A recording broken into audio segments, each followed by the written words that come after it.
This is the Thank You Ocean Report. Today's story features a well-known photographer and diver who spent 35 years photographing and observing the ocean, resulting in an extraordinary ebook.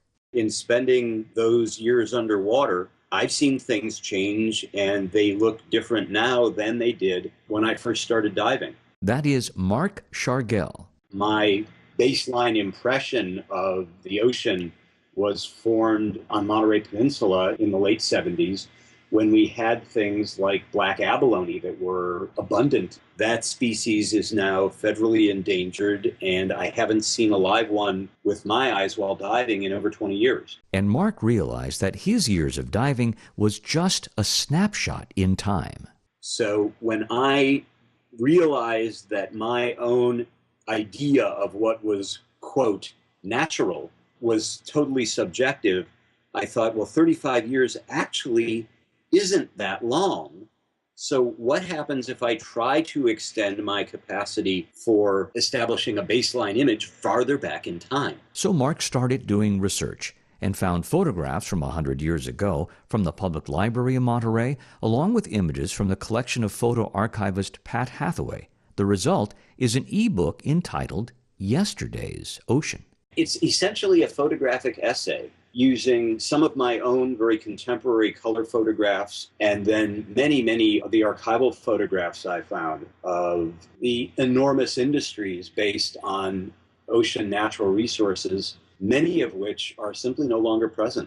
California established marine protected areas in the Central Coast in 2007, followed by designations along California's entire coast by 2012. But in fact, there is a much longer history to the state's interest in marine protection. This is one of the things that I had to pick my jaw up off of the table. 100 years ago, the California state legislature started establishing marine protected areas up and down the California coast. As far as I can tell, they all got wiped off the books in 1933. I suspect, because of the timing, in the economic throes and pressure of the Great Depression.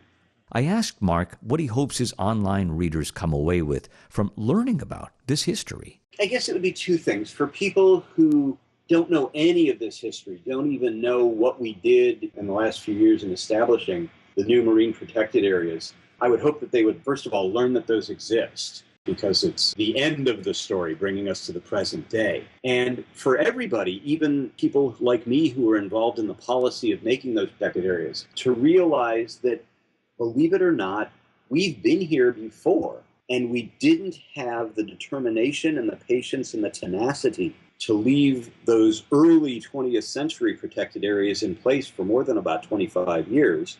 All the science that we now know tells us that we're going to have to be very patient and very steadfast and be really good stewards and take care of these new marine protected areas until you and I and everybody who hears this podcast are probably gone. It's going to be future generations that will reap the full benefits of these things. We're seeing scientific results that show that they're starting to work already, which is fantastic news. But all the science says it's going to take a long time until we see the glimmerings of the yesterday's ocean that this booklet documents. And our thanks to Mark Shargell. And here are a few everyday actions that you can take to help support California's marine protected areas.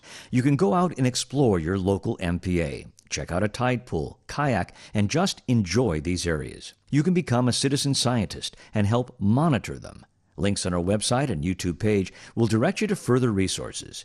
You can also get involved in the decision-making process by attending and giving your input at public hearings, such as the Fish and Game Commission and Ocean Protection Council meetings. For more information about California's marine protected areas, please visit our website, thankyouocean.org/MPAs. I'm Jerry Kay.